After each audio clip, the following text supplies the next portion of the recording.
Let me give you 4 reasons why I think Paul is really important. Number 1, he claimed to have been an eyewitness of the risen Jesus. He didn't say he saw Jesus' resurrection, but he did say that he saw the risen Jesus. And so he mentions this in a couple different texts. So he claims to be an eyewitness of the risen Jesus. And these come from his undisputed letters. Second, he was not one of Jesus' disciples at the time. He was hostile. In fact, he was out persecuting the church. He believed Jesus was a failed prophet, a false Messiah, and he believed it was God's will to destroy this movement because it was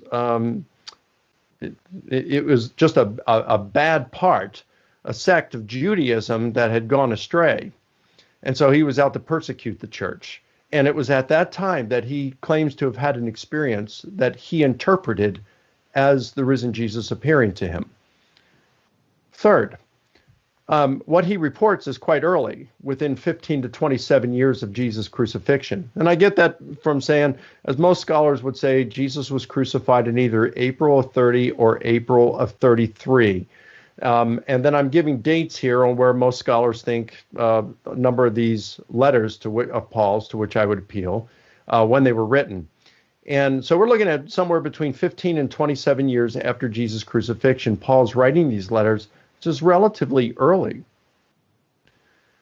And then fourth, Paul was on message with what the Jerusalem apostles were preaching. We know that Paul knew several of the apostles, those he calls the pillars of the church, Peter, James, and John. And he had met with them. He, according to Galatians 1, he went up to Jerusalem 3 years after his conversion. He spent 15 years with Peter. 14 years later, he meets with Peter, James, and John, runs the gospel message past them. He said that he'd been preaching to ensure he was preaching the same thing they're preaching. And he says they certified that what he was preaching was true. Now imagine this meeting. You got Peter, James, and John and Paul talking history and theology, the Fab Four. I mean, even Bart Ehrman, a friend of mine, has said, I would have liked to have been there with Peter, James, John, and Paul. I mean, who wouldn't? You know, those of us who are interested in these topics, can you imagine sitting there and listening to their conversations? It would have been awesome. But Paul says they certified that what he was preaching is what they were preaching.